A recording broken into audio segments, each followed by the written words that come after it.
안녕하세요. 반갑습니다. 여러분들을 사랑하는 기능학 의사 닥터진우입니다.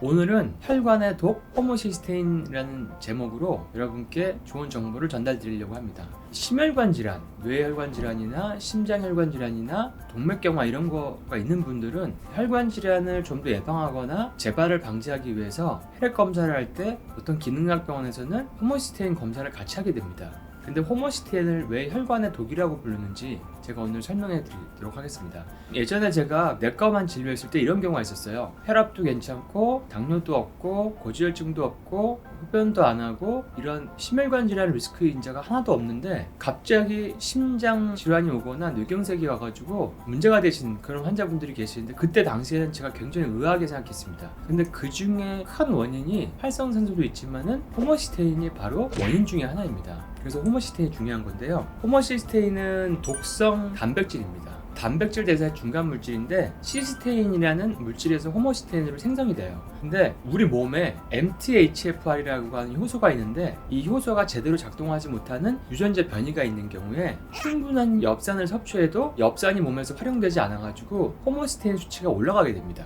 그래서 검사했을 때 15 이상 나오면 굉장히 높은 고호모시스테인 혈증이라고 얘기를 하고요. 정상은 7 정도로 유지하는 게 좋고 10을 넘어가면은 혈관 질환의 유병률이 올라가게 됩니다. 그러니까 가장 좋은 건 7이고 또 올라갈수록 점점점 심혈관 질환의 위험성이 올라가는 거죠. 고호모시스테인 혈증이 있으면 왜 심혈관 질환이 오냐면 혈관벽이 손상이 돼서 이로 인한 혈전이나 플라그가 잘 생기게 됩니다. 그 다음에 혈관 내피세포를 자극하는 활성산소를 자꾸 형성을 해요. 호모시스테인 자체가 활성산소를 형성하는 역할도 하거든요. 그리고 또 세 번째는 우리가 혈관 확장을 위해서 필요한 게 일산화질소, NO인데 이게 비활성화 돼가지고 혈관 수축 같은 게 잘 일어납니다. 그래서 이런 세 가지 원인으로 고호모시스테인 혈증이 있으면 혈관 질환이 잘 생기게 되죠. 2018년 9월 통계청에서 발표한 인구 10만 명당 사망 원인을 보면은 2019년 기준 10만 명당 153.9명으로 암이 1등이었고요. 2등과 3등이 심장질환과 뇌혈관 질환이었는데 각각 10만 명당 60.2명, 44.4명으로 2, 3위를 합하면은 124.4명으로 암에 육박할 정도로 굉장히 높은 수치였습니다.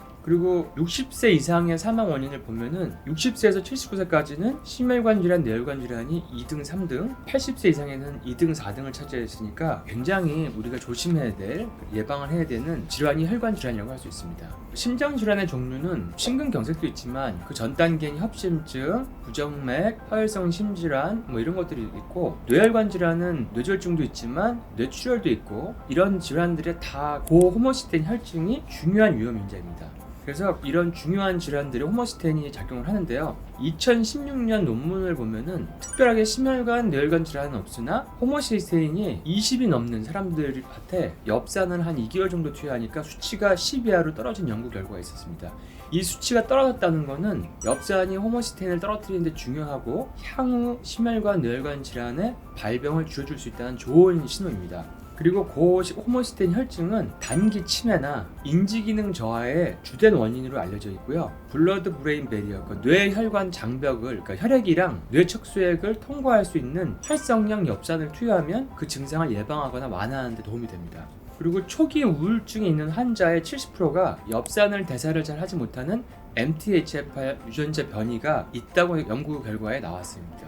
MTHFR 유전자 변이가 있어서 엽산이 잘 대사가 되지 않으면 신경 전달 물질, 세로토닌 같은 에프네프린 이런 것들을 잘 생성하지 못하기 때문에 우울증도 잘 올 수 있습니다. 그리고 이 호모시스테인은 인지 능력에도 되게 중요합니다. 인지 능력은 이제 치매라는 질환으로 연결될 수가 있는데 인지 능력이 떨어져 있는 치매나 알츠하이머 병력이 있는 노인 816명을 대상으로 혈액 검사를 해보니까 호모시스테인은 정상인 대비 치매인 분들이 2.08배, 알츠하이머인 분들은 2.11배가 발병률이 더 높았습니다. 그러니까 고호모시스테인 혈증이 있는 분들이 치매나 알츠하이머 발병률이 더 높았고요. 치매나 알츠하이머 있는 분들을 혈액 검사해보면은 엽산 농도가 낮았는데 혈중 엽산 농도가 낮은 사람들의 치매 위험도는 정상인보다 약 3배가 높았다고 합니다. 그러니까 이런 호모시스테인 농도와 엽산의 체내 농도가 뇌의 기억력과 굉장히 영향이 크다는 거죠. 앞에서 얘기했던 우울증 환자들도 연구를 해보면은 우울증 환자의 한 반 정도가 50%가 고호모시스테인 혈증을 보였고요. 우울증 보인 사람의 3분의 1이 체내 엽산이 부족했습니다. 우울증에도 굉장히 중요한, 기분에도 굉장히 중요한 게 바로 이제 호모시스테인을 할 수 있습니다. 근데 우리나라 인구의 절반이 조금 안 되는 정도의 사람들이 엽산을 대사를 잘 하지 못하는 MTHFR 유전자 변이, 호모시스테인이 올라갈 수 있는 그런 유전적인 변이가 있기 때문에 일반 엽산보다는 활성형 엽산을 섭취하는 게 이런 질병들을 예방하는데 훨씬 더 중요하다고 할 수 있습니다. 혈관의 독, 호모시스테인을 여러분들이 잘 이해하고 심혈관, 뇌혈관 질환을 예방하는 데 도움이 되셨으면 합니다. 그럼 다음 영상에서 뵐게요.